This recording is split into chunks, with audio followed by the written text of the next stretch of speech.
नमस्कार, मैं हूं प्रेम कुमार। स्वागत है आपका प्रणाम इंडिया में। मध्य प्रदेश और छत्तीसगढ़ में मतदान हो चुके और सबके अपने अपने दावे हैं, कौन जीत रहा है कौन हार रहा है।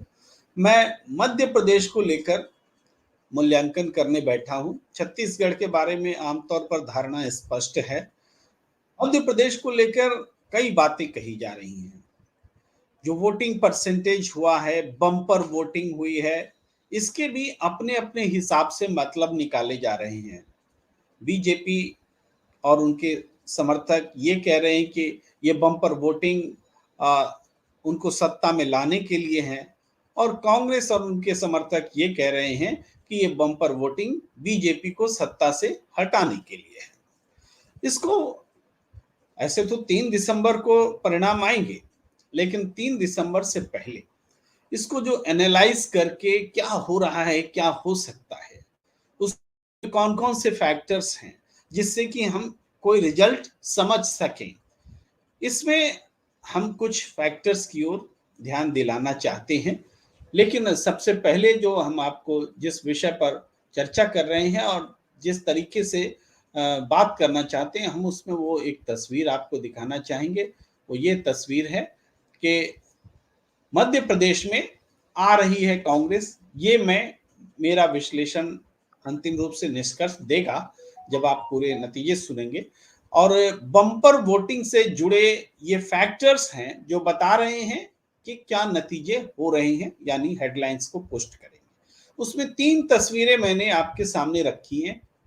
एक तस्वीर आदिवासियों को रिप्रेजेंट कर रहा है, दूसरी तस्वीर महिलाओं को, और तीसरी तस्वीर ग्वालियर चंबल क्षेत्र को। ये 3 फैक्टर हैं जिससे कि हम इस वोटिंग पैटर्न को समझेंगे कि आखिर मध्य प्रदेश में क्या होने वाला है और क्यों होने वाला है। लेकिन इससे पहले कि ये 3 फैक्टर्स क्यों 3 फैक्टर्स। आदिवासी, मध्य प्रदेश में बड़ी संख्या में आदिवासी हैं, 21% वोट हैं और लगभग 48 सीटों पर एसटी चुनकर आते हैं। ये आदिवासी जिनके साथ खड़े होते हैं, जिनको एसटी सीटें ज्यादा मिलती हैं, वो उसकी सरकार बनती है। और न सिर्फ सुरक्षित सीटें बल्कि इसके अलावा भी कई सीटों पर वो प्रभाव डालते हैं। ये महत्वपूर्ण बात है। इसमें क्या होने वाला है इस पर हम चर्चा करेंगे और वोटिंग परसेंटेज से भी जोड़ेंगे और इसको जो कैंपेन चला है उससे भी रिलेट करेंगे। दूसरा है महिला वोटर्स। महिला वोटर्स लगातार मध्य प्रदेश के संदर्भ में देखें तो 90 के दशक में जहां महिला और पुरुष के बीच वोट कास्ट का जो फर्क था, मतदान देने का जो फर्क था, 16% हुआ करता था, वो लगातार कम होता गया है। यानी महिलाओं की भागीदारी चुनाव में बढ़ती चली गई है और अब ये अंतर 3% से भी कम रह गया है। ये महिलाओं का जो उत्साह है वोटिंग में, अगर वो और बढ़ता है और वोट प्रतिशत महिलाओं का बढ़ता है तो ये फिर महिलाएं निर्णायक हो जाती हैं। खासकर उस प्रदेश में जहां बीते चुनाव में सिर्फ 0.8% वोटों का अंतर था। वोट के टर्म्स में, सीट के टर्म्स में रिवर्स फैक्टर था। मध्य बीजेपी को के पक्ष में 0.8% वोट थे, कांग्रेस से ज्यादा, जबकि सीटें कांग्रेस के पास ज्यादा थी। लेकिन अब आते हैं तीसरे फैक्टर पर। तीसरा फैक्टर है ग्वालियर चंबल संभाग।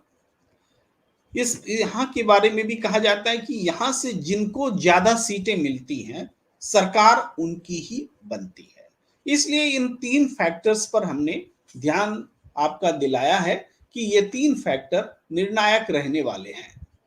अब इन 3 फैक्टर में मैं अब सबसे पहले जो वोटिंग परसेंटेज है जिसको सबसे ज्यादा इस पर चर्चा हो रही है, उसका जो अपडेटेड रिजल्ट है कि कितना वोट प्रतिशत हुआ, क्योंकि क्रेडिबिलिटी बड़ा फैक्टर होती है। हम सिर्फ ये कहें कि बम्पर वोटिंग हुआ है तो नहीं, कब तक का आंकड़ा है ये भी बताना जरूरी होता है।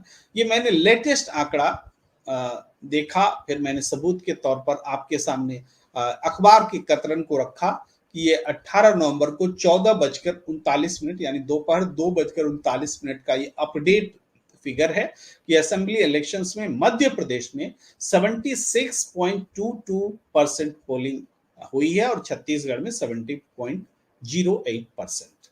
ये छत्तीसगढ़ का दूसरा फेज था और मध्य प्रदेश का पहला, यानी बम्पर वोटिंग, और वो भी 76.22%, यानी पिछले साल की तुलना में 1% से ज्यादा वोटिंग हुई है, 1% से ज्यादा वोटिंग दिख रही है, हुई है।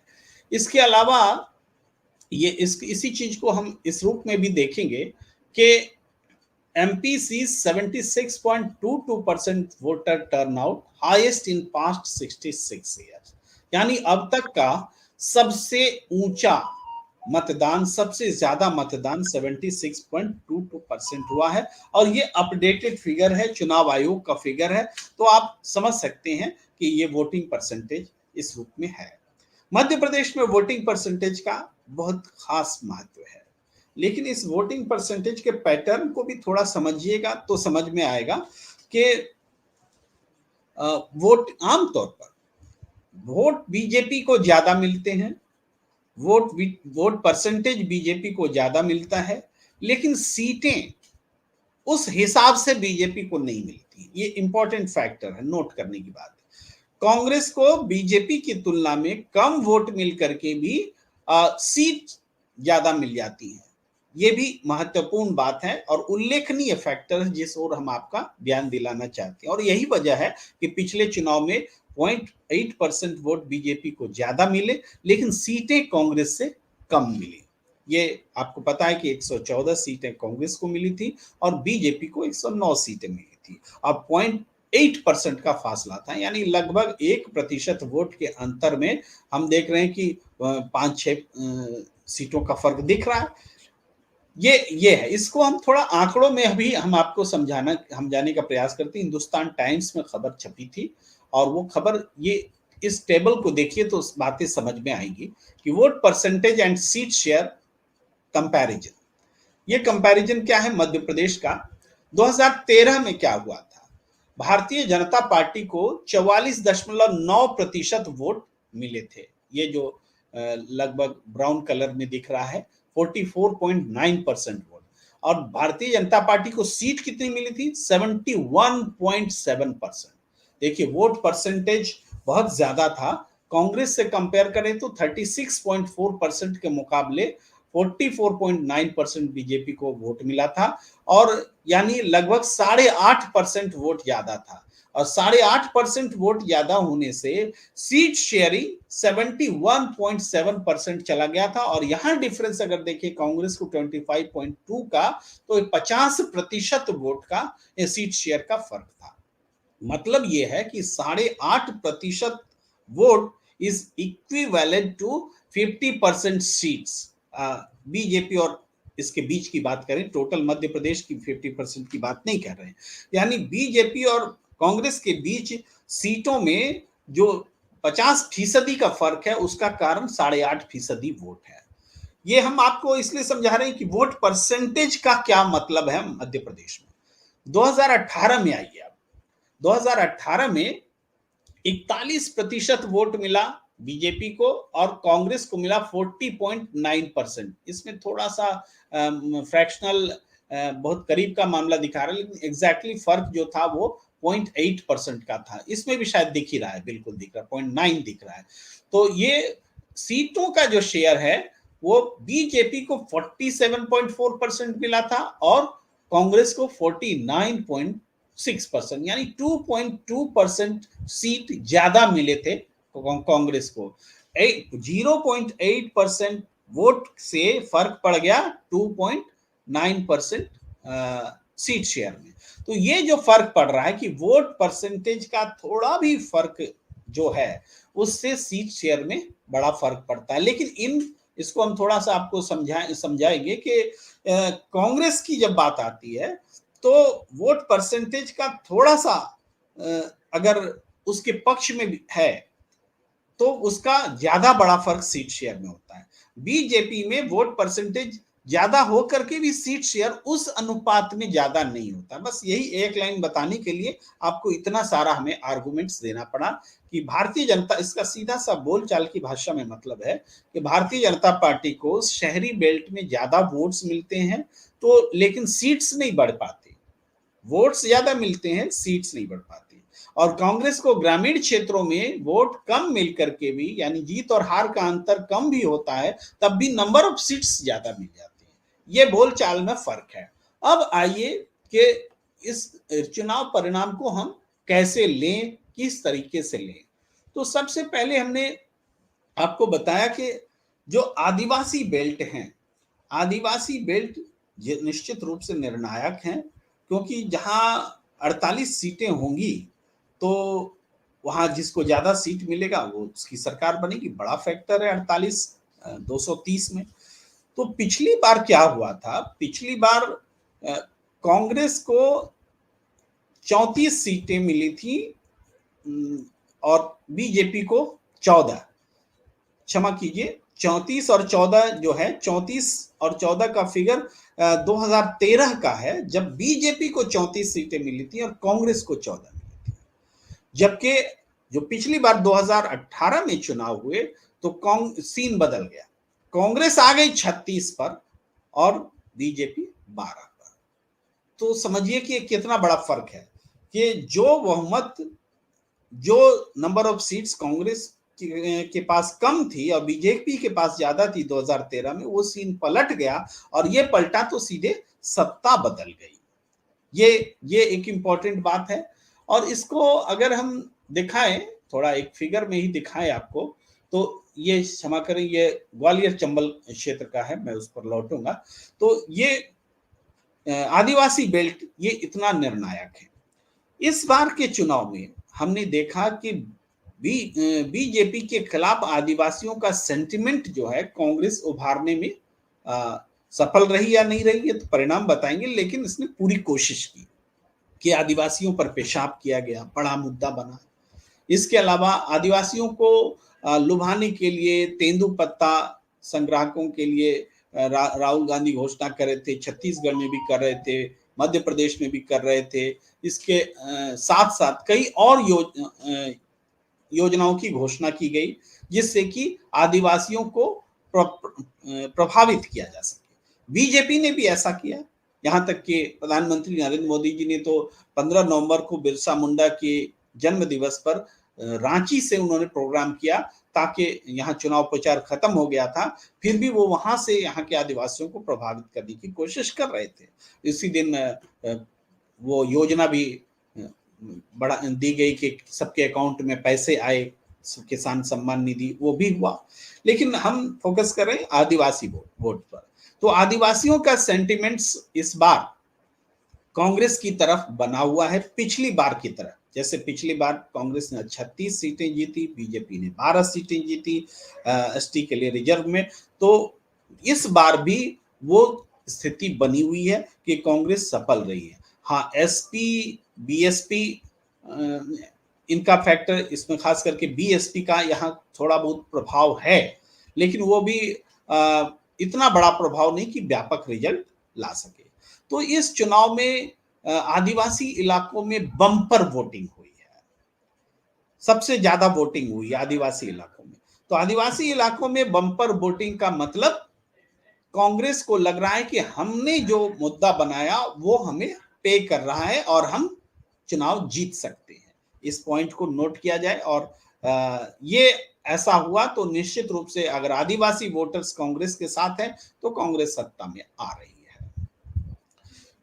इसको पलट करके भी बोल सकते हैं, बीजेपी भी अगर मानती है, यही कारण है कि दोनों तरफ से दावे हो रहे हैं। लेकिन मुझे लगता है कि आदिवासी वोटरों को कांग्रेस पार्टी लुभाने में कामयाब रही है, इसलिए मेरा वेटेज कांग्रेस के पक्ष में जा रहा है। ये इंडिविजुअल मेरा मानना है, ये फैक्टर मैं महत्वपूर्ण मानता हूं। बाकी दूसरे भी स्वतंत्र है इस रूप से मतलब निकालने के लिए। दूसरा जो फैक्टर है महिलाओं की वोटिंग। अब ये जो महिलाओं की वोटिंग हुई है, 76.22% में महिलाओं की वोटिंग महत्व रखती है। क्यों?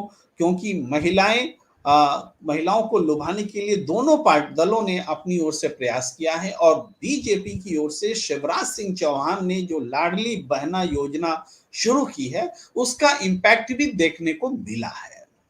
तो ये देखना कि जो वोट प्रतिशत में इजाफा हुआ है, बढ़ोतरी हुई है, वो बढ़ोतरी क्या लाडली योजना के कारण है? अगर ऐसा है तब तो निश्चित रूप से बीजेपी को फायदा होगा। लेकिन ऐसा भी नहीं होता कि पूरी की पूरी महिलाएं बीजेपी को वोट दें और एकमात्र लाडली बहन योजना उसका कारण हो। ऐसा नहीं होता, न पहले कभी हुआ ना इस बार होगा।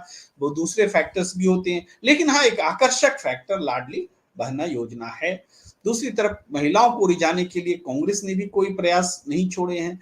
फिर भी जो जो इस वोट को एनालाइज करना थोड़ा मुश्किल है कि कोई कारण दिखना चाहिए कि महिलाएं शिवराज सिंह चौहान से नाराज हो गई या आकर्षित हैं, ये तो दिख रहा है, लेकिन नाराज हो गई ये दिख नहीं रहा है। तो इसलिए हम यहाँ बेनिफिट ऑफ डाउट जो है कांग्रेस के पक्ष में नहीं बीजेपी के पक्ष में देते हैं कि ये जो महिलाओं की वोटिंग में जो इजाफा हो रहा है वो भारतीय जनता पार्टी को का वोट बढ़ा सकते हैं। ये दूसरा फैक्टर बीजेपी के पक्ष में जाता मुझे दिख रहा है एटलीस्ट।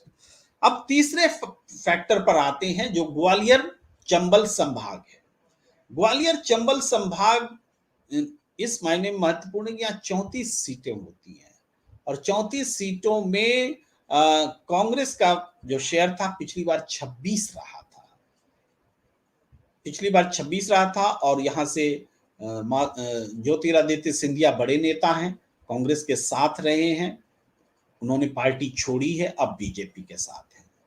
ज्योतिरादित्य सिंधिया जी के बीजेपी में आने के बाद स्थिति में बदलाव हुआ, उपचुनाव हुए, उसमें 8 सीटें जरूर हारी, जो जीती हुई सीटें थी, लेकिन बाकी ज्यादातर सीटें बीजेपी जीत गई। लेकिन बाई इलेक्शन में जो वोटर्स वोट देता है उसका सेंटिमेंट अलग होता है। तब उम्मीद होती है कि हमारा प्रतिनिधि जीतेगा तो मंत्री बनेगा या सत्ता में के साथ हम रहेंगे, इसलिए आमतौर पर बाई इलेक्शंस सत्ताधारी पार्टी जीत जाया करती है। चुनाव के तुरंत बाद वाला बाई इलेक्शन, चुनाव के ठीक पहले वाला बाई इलेक्शन थोड़ा डिफरेंट होता है। फिर भी ये देखें कि इसमें इस बार क्या कोई फर्क हो रहा है, इसको पहले आंकड़े देखते हैं, फिर हम थोड़े आज की स्थिति पर बात करेंगे। देखिए ये आंकड़े तो हम आपको दिखा चुके थे।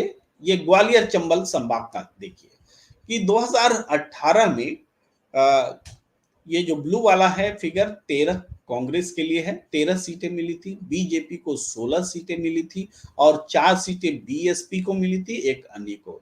13, 16, 29, 4, 33, एक 34 सीट। 13 में कांग्रेस को 12 सीटें मिली थी, बीजेपी को 20 और बीएसपी को 2 सीटें। ये लोकसभा 2014 का है आंकड़ा, उसका हम बहुत ज्यादा जिक्र अभी करने की जरूरत नहीं समझते, लेकिन फिर भी 11 सीटें कांग्रेस को, 21 सीटें बीजेपी को। ये विधानसभा वार है, लोकसभा जो चुनाव हुआ था उसमें ग्वालियर चंबल क्षेत्र में जो विधानसभा क्षेत्र पड़ते हैं उसमें जहां जिनको बढ़त मिली तो 11 सीटों पर कांग्रेस को बढ़त मिली थी, बीजेपी को 21 सीटों पर और बीएसपी को 2 सीटों पर। आप देखेंगे, क्षमा कीजिए, ये 2014 की लोकसभा का है, तो 11 सीटें कांग्रेस को मिली थी, 21 सीटें बीजेपी को और 2 सीटें बीएसपी को। 2018 का जो विधानसभा चुनाव है उस पर नजर डालें तो 26 सीटें कांग्रेस को मिली थी, 7 सीटें बीजेपी को और 1 बीएसपी को। यही वो फैक्टर जो है महत्वपूर्ण है, जो कि 2024 में कांग्रेस को उम्मीद है कि यहां हम एक बार फिर 26 या उससे ज्यादा सीटें हासिल करेंगे। तो हम निश्चित रूप से इस बात को ये देखना चाहते हैं कि इस बार क्या हो रहा है। देखिए, प्रियंका गांधी ने एक जो बात कही, जो ज्योतिरादित्य सिंधिया के बारे में उनके कद काठी और अहंकार को जोड़ते हुए, ये कांग्रेस का जो ज्योतिरादित्य सिंधिया के प्रति कांग्रेस कार्यकर्ताओं में गुस्सा है, उस गुस्सा को जिंदा रखने के लिए उन्होंने ऐसा कहा, ताकि कोई ये न समझे कि बाद में ये दोनों नेता फिर मिल जाएंगे और हम कार्यकर्ता बेवजह इसको गुस्सा पालेंगे। तो प्रियंका गांधी ने ये स्पष्ट कहा, और प्रियंका गांधी जब बयान देती है तो उसका असर होता है। रिएक्शन आप नरोत्तम मिश्रा जी के बयान में देख सकते हैं। उन्होंने कहा कि वोट यहां देंगे और असर पाकिस्तान में होगा। तो ये जो रिएक्शन है, ये रिएक्शन बताता है कि ग्वालियर चंबल संभाग में परिदृश्य तेजी से बदल रहे हैं। तो ये जो परिदृश्य बदल रहे हैं, ये परिदृश्य कांग्रेस के फेवर में है। प्रियंका गांधी की मौजूदगी, उस इलाके में दिग्विजय सिंह के बेटे जयवर्धन सिंह ने भी बहुत काम किया है। और ज्योतिरादित्य सिंधिया के लिए तो ये पॉलिटिकली एक बड़ा चैलेंज है कि वो अपनी प्रभाव वाली सीटों को बचा कर रख सके। तो नरेंद्र मोदी जी भी उनके इलाके में गए। सब कुछ के बावजूद ये इलाका बहुत महत्वपूर्ण है। यहाँ हिंसा भी हुई है। हिंसा इसीलिए हुई क्योंकि कटुता बहुत बढ़ गई थी। तो इन तीनों फैक्टर्स को अगर हम मिलाकर देखते हैं तो बम्पर वोटिंग जो है, बम्पर वोटिंग जो कि पिछले बार कांग्रेस की सत्ता बढ़ाने के लिए महत्वपूर्ण फैक्टर रहा था, तो इस बार भी डबल इंजन की सरकार में मध्य प्रदेश ने जो ट्रेंड सेट किया था कि बम्पर वोटिंग का मतलब सत्ता परिवर्तन है, तो उसको ये इंगित कर रहा है। और कम से कम दो फैक्टर, आदिवासी वोटर्स और ग्वालियर चंबल संभाग से मिल रहे संकेत, बम्पर वोटिंग के नजरिए से जोड़ करके देखें तो ये कांग्रेस को सत्ता में लाते हुए दिख रहे हैं। और लाडली बहना योजना बीजेपी को उतना बड़ा नुकसान से बचा रही है जितने बड़े नुकसान की उसको आशंका रही थी। इस चर्चा को फिलहाल हम यहीं पर विराम देना चाहेंगे। आपने अगर हमारा यूट्यूब चैनल सब्सक्राइब नहीं किया है तो आपसे आग्रह है कि इसको जरूर सब्सक्राइब कर लीजिए, बेल की घंटी भी बजाइए और निरंतर संवाद का सिलसिला मजबूत बनाए रखने में हमारी मदद करें। धन्यवाद।